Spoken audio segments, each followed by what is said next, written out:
Thank you, Mike and Chad, for that introduction. My name is Wade Grisbin. I'm one of the chefs here at Paisano Ann Arbor. I just want to welcome everyone at Ali for joining us on this Zoom meeting. This is going to be a great cooking demo. This is my first cooking demo, and I'm really excited. So let's just dive right into it. I'm going to be starting with the ricotta gnocchi. It's a really simple ricotta gnocchi that only takes about 5 ingredients.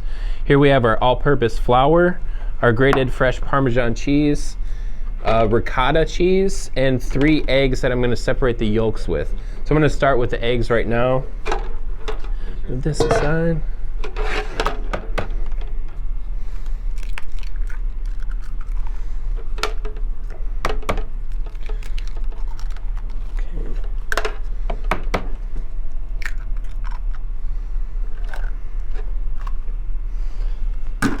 Now, what some people do when they separate eggs, they like to use the shell instead of their actual hands, but when you do that, you are at risk of kind of breaking the yolk.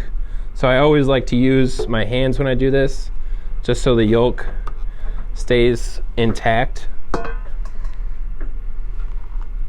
If you just let it slide through your fingers like that, eventually you'll get that nice, beautiful yolk. We'll put that right in the mixing bowl.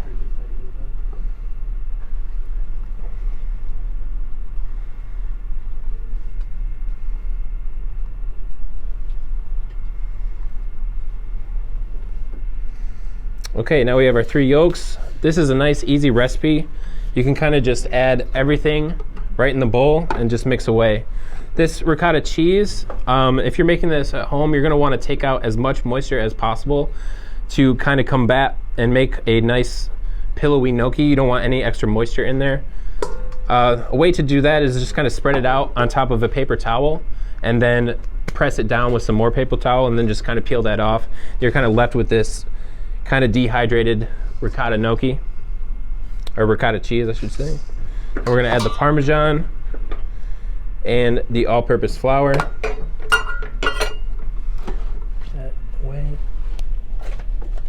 I'm going to start mixing this with a spoon just to kind of incorporate everything, and then I'm going to finish it with my hands. But we started with the gnocchi first because we want to let this dough sit a little bit to kind of let all the gluten from the flour mix with the cheese.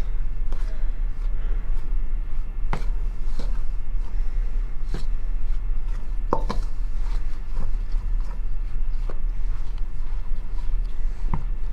can kind of push down on the cheese to kind of incorporate that flour in a little bit easier.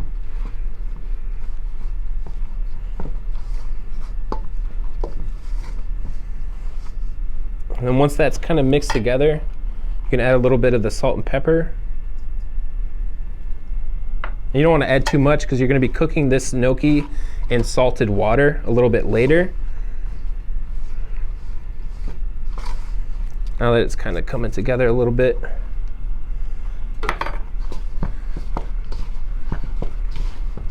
kind of knead it together with your hands. I'm not used to making this small of a batch. Within restaurant life, you know, you're making just 30, 40 portions of everything. So this is kind of taking me a little bit back, and it's nice. It reminds me of cooking at home.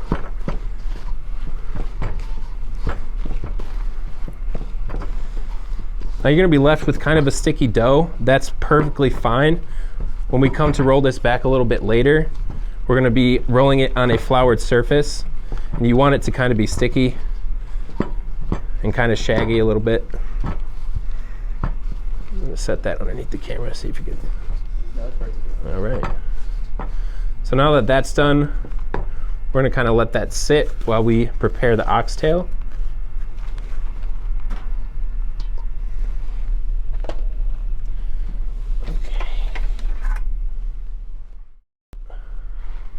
Okay, so now we are going to start with the oxtail.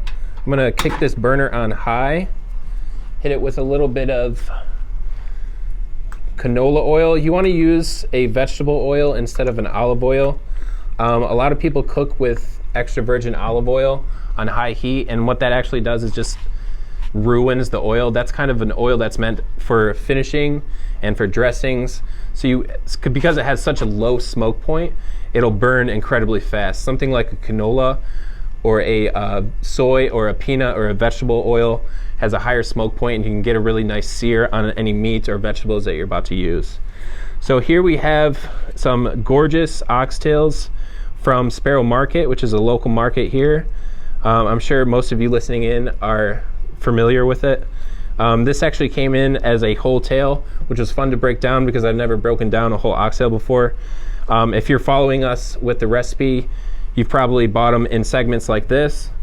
And what you're going to want to do is wait for this oil to get ripping hot. And once that's ready, you can just drop them in. Before, I like to give them a nice generous seasoning, salt and pepper. I like to use kosher salt. We go through so much kosher salt here at Paisano, as opposed to an iodized. A lot of chefs are not fans of iodized salt just because of the added iodine in there. You can kind of taste it if you're seasoned enough with your palate. So we use just straight kosher salt because it's pretty pure.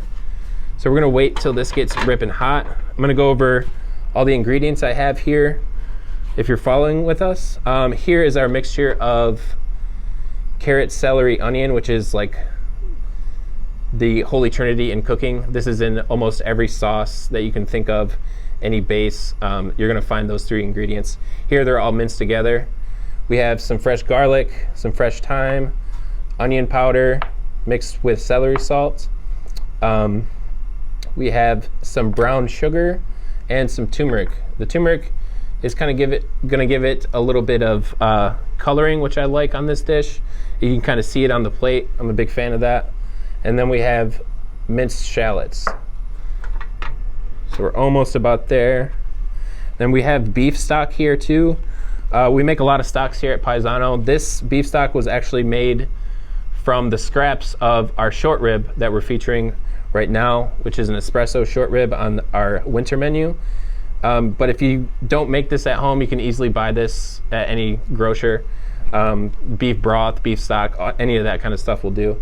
And we also have some minced sun-dried tomatoes here. So this looks like it's about there. We can go ahead and drop our whole oxtails in. This is gonna get loud, so.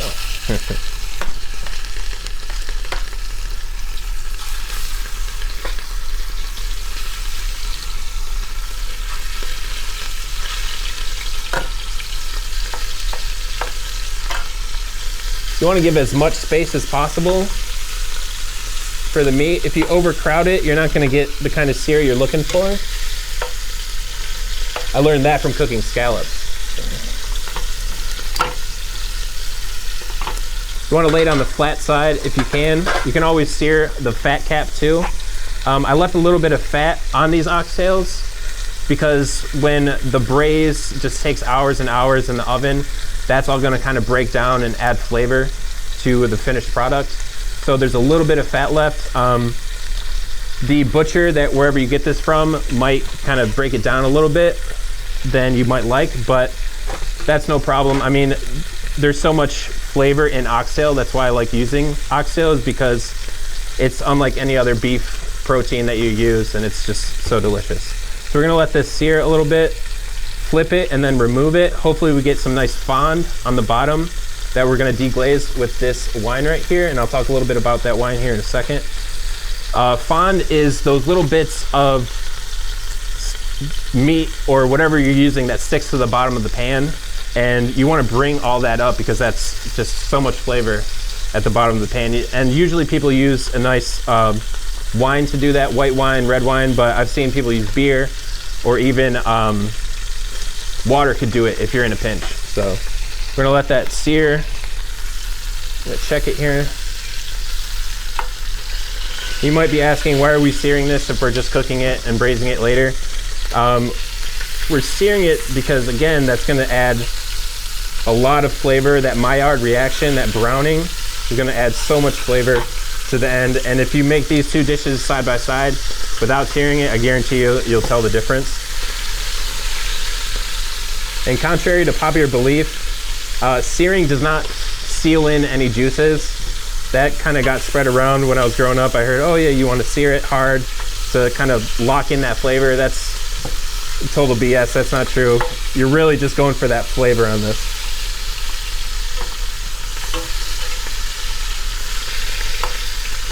Now there's some pieces of oxtail in here, like this one, that you're gonna have trouble taking the meat off of, but we're just gonna let that go in there anyway, just for the flavor. Don't even try taking any of that off. What we're really looking for is these big chunky pieces like this. Go like that. Okay.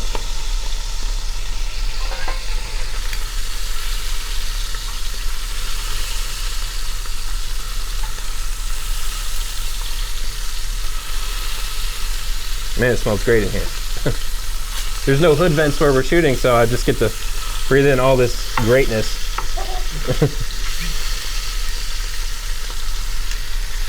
All right. Now this looks about good. So I'm gonna drop the heat a little bit, probably to medium.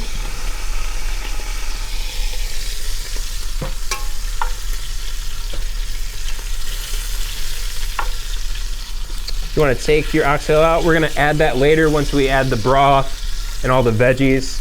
We're going to add that at a later time. So we have a little bit of fond here. That's great. Not as much as I wanted, but you can always sear it for longer if you want. I'm happy with where we're at now. We're going to start with the garlic, and you don't want to add it when the pot is still ripping hot because your garlic will instantly burn. But I don't like to add the garlic after my carrot, celery, onion, just because I want a little bit of brown on that, and you're not going to really achieve that if you just throw in all your veggies at once. So we're going to let that come down a little bit until it just starts to stop smoking.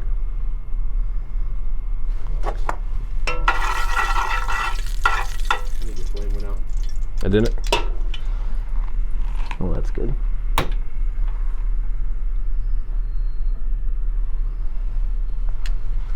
Okay, now we should be good.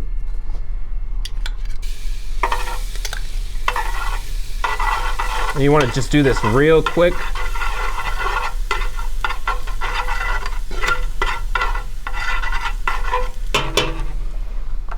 It will brown very easily. So it's already there. So you can go ahead and add your veggies now.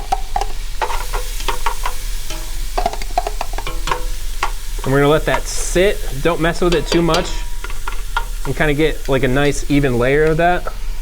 And once we get a nice brown on that, then we'll add the wine and kind of mix it all together and let that cook down.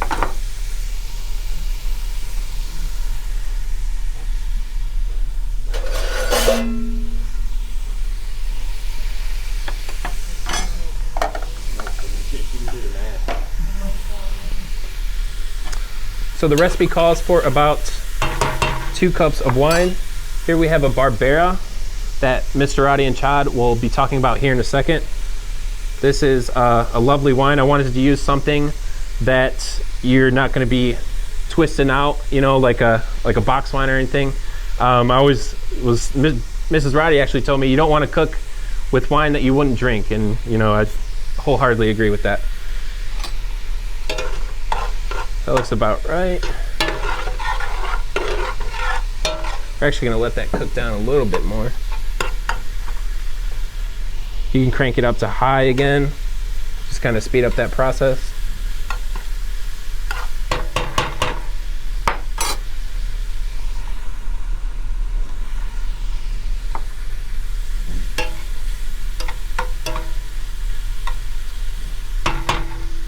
All right, now we'll add 2 cups of the red wine.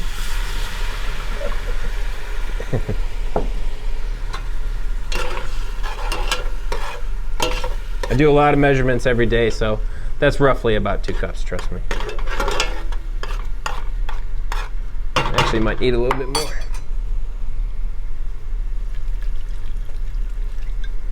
Now, when you're cooking with wine and adding like a broth later, I always like to reduce the wine down before adding the broth, as opposed to adding the wine and then the broth and then kind of cooking the alcohol out of that. Because I kind of see the cooked alcohol, reduced alcohol as an ingredient of its own, and then adding the broth. So we're gonna let this reduce down almost to where you can kind of start seeing the bottom of the pan again on high heat. I like to add the sun-dried tomatoes in there at this point too, because that red wine is gonna rehydrate those. It'll help with the reduction too.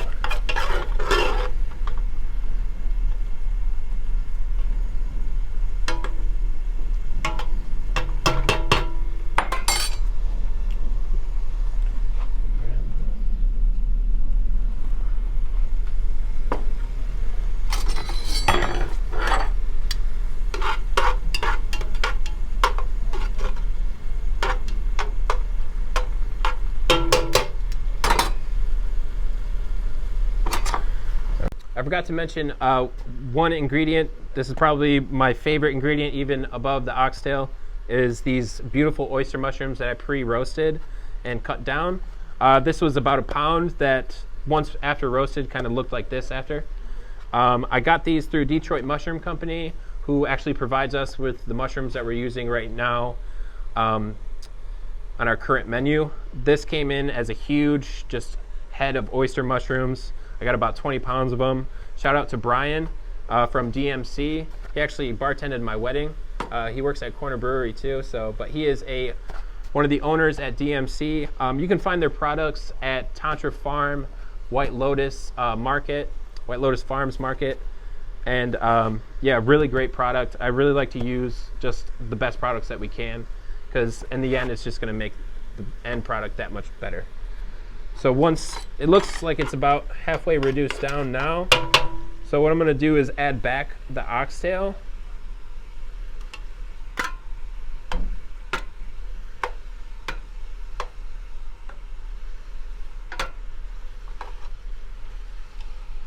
And then we're gonna add our beef broth.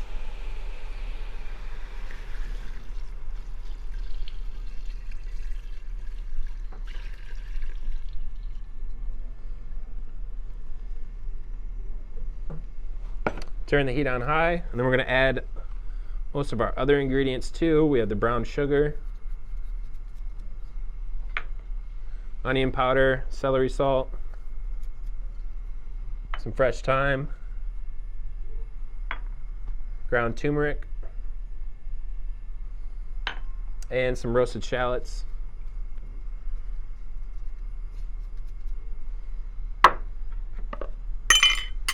And now we play the waiting game. I'm going to add the mushrooms at a later date because I don't want these mushrooms to kind of soak up and get all mushy in this braise. What I'm gonna do with these is I'm gonna add a little bit after, and then I'm gonna crisp some in some house butter that we have and kind of garnish it with that, as well as some microgreens. So now all we have to do is wait for this to braise, and I can get to the gnocchi here in a second, and I'll start rolling that out while this gnocchi dough that we've been letting rest for about a half hour. Still a little bit shaggy. Again, that's what you're looking for. I'm gonna put this out onto a clean cutting board, kind of roll that into a floured surface.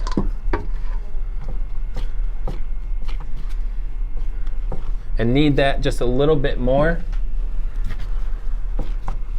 And then we're gonna cut it into manageable pieces and roll it out.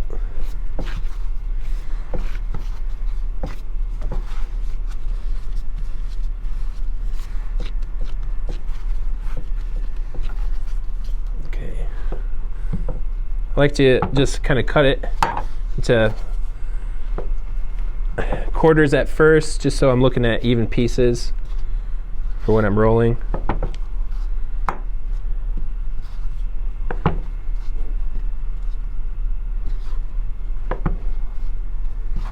This is actually one of the gnocchis we have on our menu right now.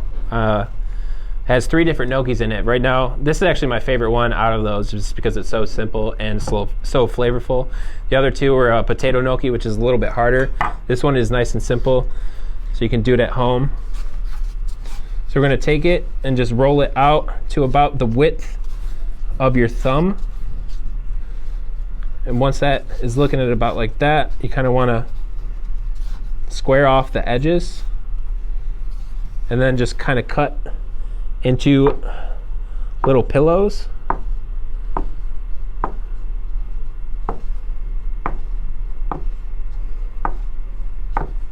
And then set that aside and do the same thing for the rest. They don't have to look perfect. I kind of like when they look a little bit different from each other. It makes it seem like it's homemade and not from a factory or anything.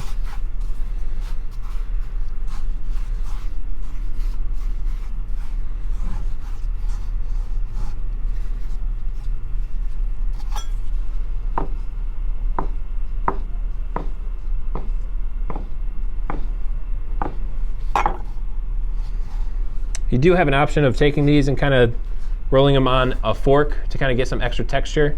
I think they make a specific tool, I'm not sure what it's called, but you kind of roll that on that to get those ridges on a gnocchi.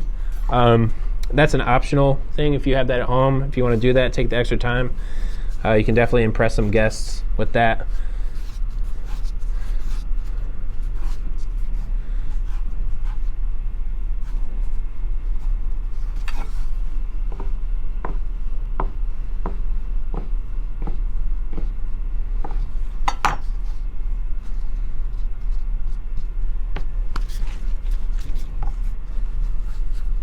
So right now we have a pot over here boiling, getting ready for our finished pasta. The oxtail is ready to be picked off the bone. So once I'm finished with this roll, I'm just gonna set this to the side and then we can start digging into some oxtail.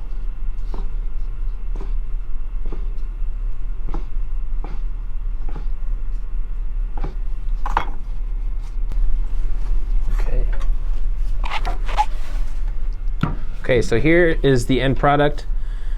It's not going to be quite fall off the bone because it's so tendony. But again, that's where a lot of that flavor comes from. I'm just going to take that out. It's kind of cooled down a little bit. You don't want to pick this straight from a hot oven because you will burn yourself. All this stuff right here, we're going to save. And I minced the vegetables down enough to where you don't really need to immersion blend it, but if you want a silkier kind of pureed sauce, then you can go ahead and do that. I kind of like how chunky it is. You can see all those vegetables. So we're just going to pick through this, and you'll be able to tell what's meat and what's tendon pretty easily. Usually I have someone else in the kitchen do this. But it is nice to kind of get back to this. I really love oxtail too because my grandmother, when she was alive, she would make oxtail soup every Christmas Eve. And when I became sous chef here, I was like, oh, I need to put this on the menu. So one of the first things I put on the menu was an oxtail with a froscarelli pasta, and that was kind of meant to mimic like a German Spatzel. It's a nice simple pasta. You kind of just take flour out and sprinkle out some water onto it, and then you filter it and strain it, and you get these like beautiful little pasta beads. So I love oxtail kind of for that reason. Again, you'll be able to tell what's gristle and what's not. The reason I kind of put 3 pounds on the recipe is because you don't really get that high of a yield of meat from oxtail. Again, it's all about the flavor of the gristle and the fat and the bones. But 3 pounds is kind of generous to where you'll have quite a bit.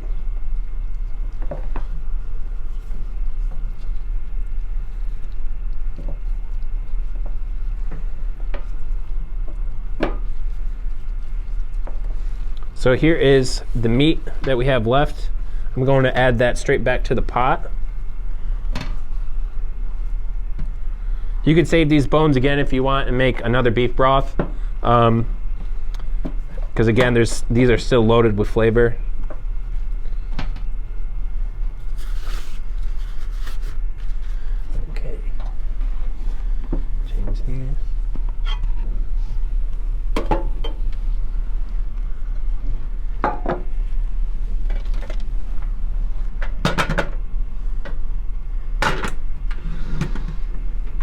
So we're gonna start this back on the heat. It shouldn't take too long because it should still be kind of warm. You don't wanna start breaking down that oxtail when it's cold because it's gonna get very difficult. You wanna do it when it's kind of just above room temperature. That'll be the easiest for you to kind of break it down. So this should be right at about room temp, so it shouldn't take too long to come back up.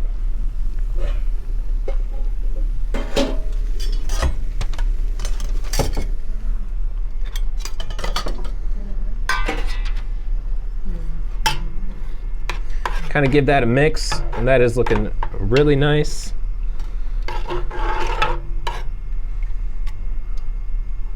That white gnocchi on this sauce is going to look beautiful. So we can go ahead and add some of those mushrooms we have from before. I'm going to save a few for garnish.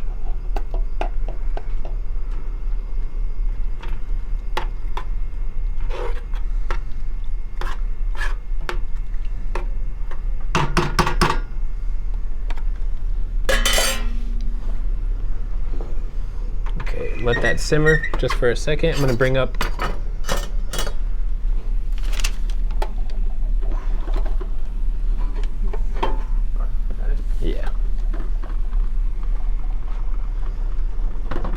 some salted water for our gnocchis.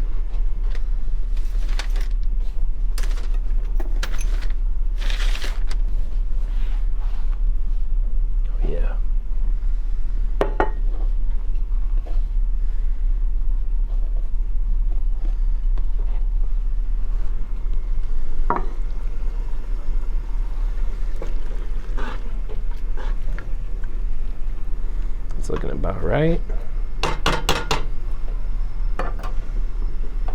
So these we can just go ahead and drop in the water. Gnocchi is really easy to tell when it's done. You're not going to be throwing it up against a wall or anything. When they float to the top of the water, they're done.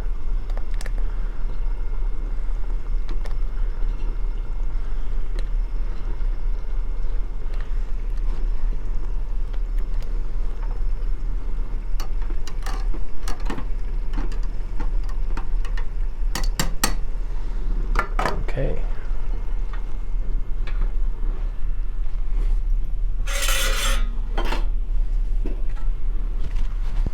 I'm going to set this sauce to the side. We're going to go ahead and crisp up a few of these mushrooms.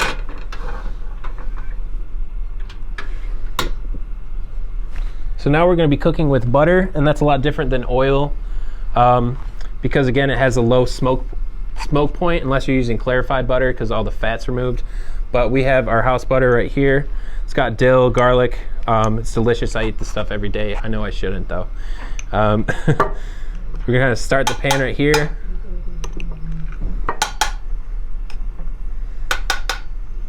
Just a little bit. You don't want to kind of drown those mushrooms.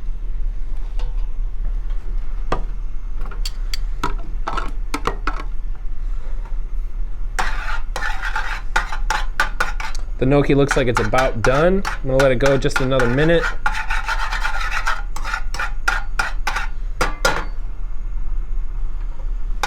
I got high heat just to start, but then I'm gonna turn it down to medium.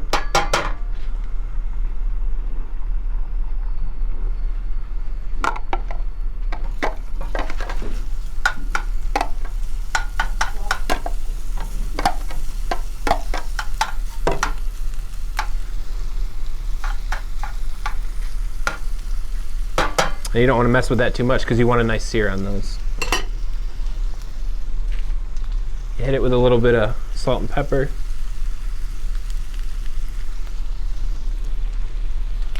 So the gnocchis look done.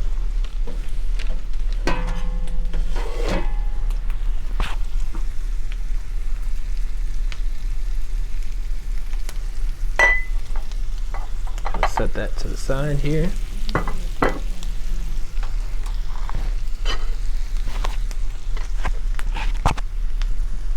Get rid of your water.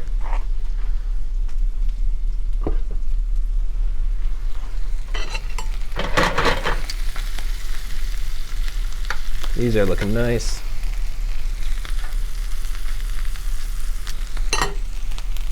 So once these are done, we're just gonna sear on one side just because they are already cooked. I don't want to dry them out too much.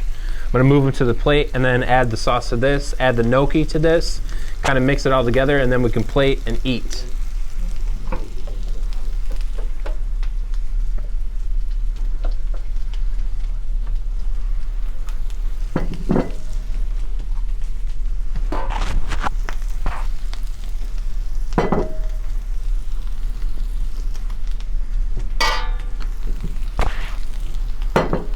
Okay, these look about done.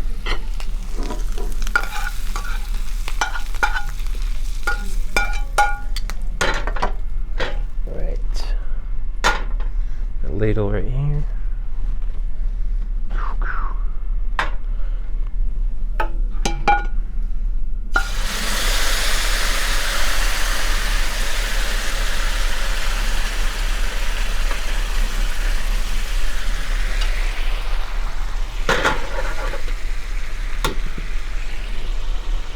I'm gonna bring this to heat just a little bit again. Add your gnocchis. You can kind of cook the gnocchi in the sauce too. That'll kind of soak up that beautiful broth.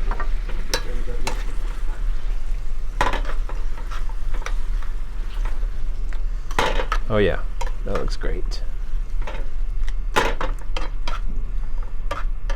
Okay, now we can go ahead and plate.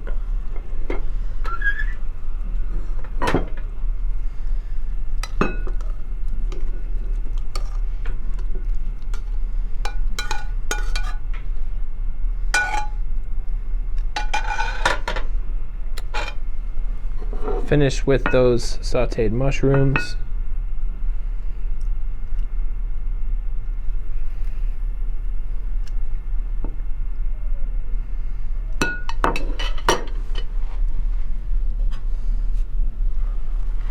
And then finally just a little bit of microgreens to make it look pretty.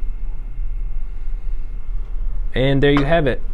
The oxtail ragu with wild mushrooms and ricotta gnocchi.